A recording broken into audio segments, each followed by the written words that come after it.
Okay, textured mugs with handles. Super important you pay attention to these because you're going to have to do them. Now, I'm going to give you some information today, kind of start off with a few things to talk about, and then I'll start demoing on Friday. So, requirements. You're going to make 2 mugs with handles. They are hand-built mugs. They are not on the wheel. 2 mugs with handles. You're going to put a texture on them. At least, you're going to use at least 2 textures. 2 types of textures, sorry. The types of textures. You have impressed, so it's like a stamp. You have additive, so you cut something out and put it on. You have carved. A 4th type of texture would be sculptural, which is also additive, but it's slightly different. When do you apply the texture? In the workable stage, and then just leave the rest of those blank. We'll cover that more in depth.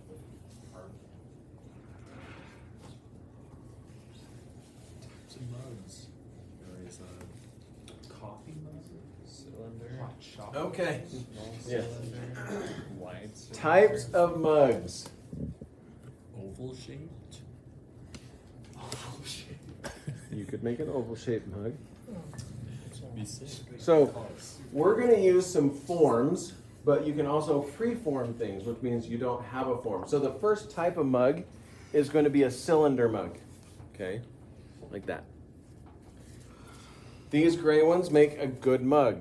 It makes a mug right in this range. Yeah, right in this range of size. Okay, height-wise is completely up to you. One of my things on that, no tiny mugs. Okay, you need to learn how to make something. But on cylinders, and all these cylinders are right here. And there's a couple of different diameters, a bunch of different lengths. Yeah, well, a shot glass. No shot glasses. What was your mug? Got a big one. I actually got a bunch of those. You actually want us to? Big We can boy. do that? Good luck. What kind of thing would you? You have to be determined to finish something if you fill that out. 3 gallons. Okay, focus on me. It's okay. You could put milk in there. You could. You could. Yo, Strawberry I'm allergic to milk? milk, so that'd go bad. Okay. On these cylinders, and again, we'll talk about these on Friday. I recommend you do at least one of these. If you're like, I'm gonna do this, you have to be able to throw out about a 22-inch long slab, and then however tall you're gonna have it. So if you want to make a mug this tall, 22, 23 inches that way, and then that much clay. So you have to throw out a slab that's like this big. Have you ever done that? Yeah. Of course I have.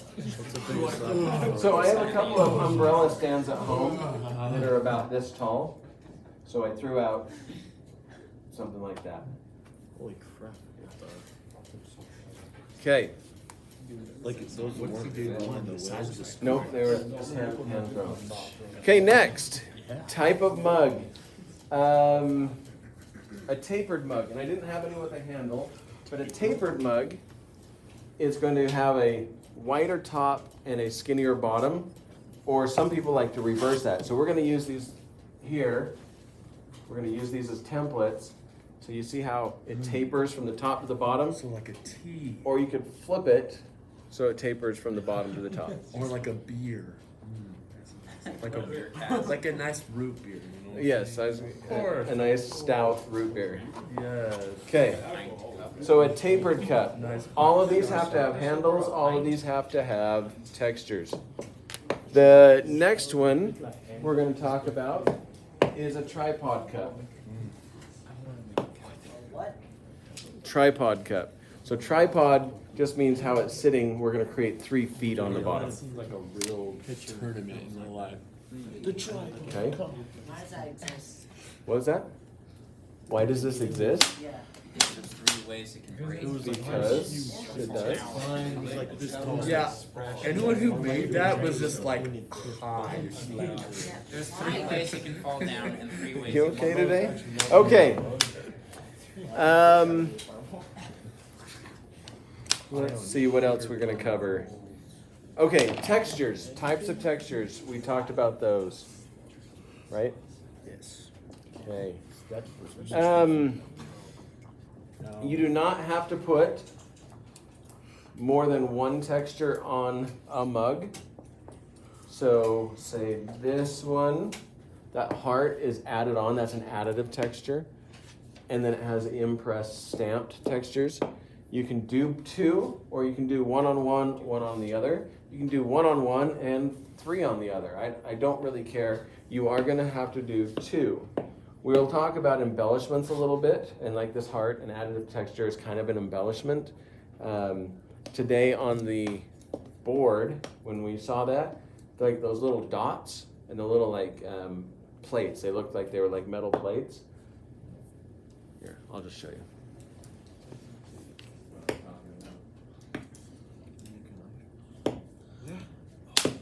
Those would be additive or embellishments. Okay, so those would count as that.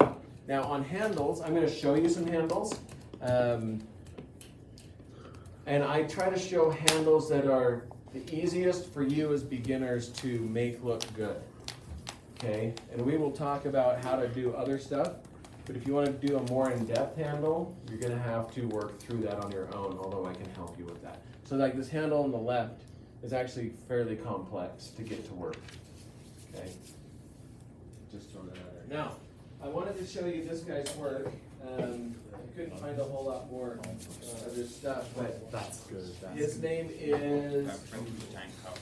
Ryan. Dude, that's sick. That's sick. Hey, yo. So his name's Ryan Reich, Right? It's the and he makes mugs. We'll video that. I don't want to ever use it, you know, just collecting it. So he makes mugs that are based off of old Nikes. And he actually takes the old Nikes, so on the bottom of these is the tread. So he took an old Nike, or vintage, or whatever it was, and he tapes around it and he makes a plaster form of that, and then he uses that to create the texture. So he's using a stamp basically, creates the texture for what's on the bottom. Can you do that? No, but you could just take your shoe off and press it into your mug. Not into your mug, sorry, into your clay. But anyways, this guy, about 8 months ago, his garage caught on fire in the middle of the night. And they lost 2 cars, and he lost almost all of his stuff. That sucks. And all of these things, those swooshes, all of the little trim things were like little sprig molds or stamps that he would put clay onto, and they were all ruined. And so he's slowly building his stuff back up, so he can't make these mugs right now. What started the fire?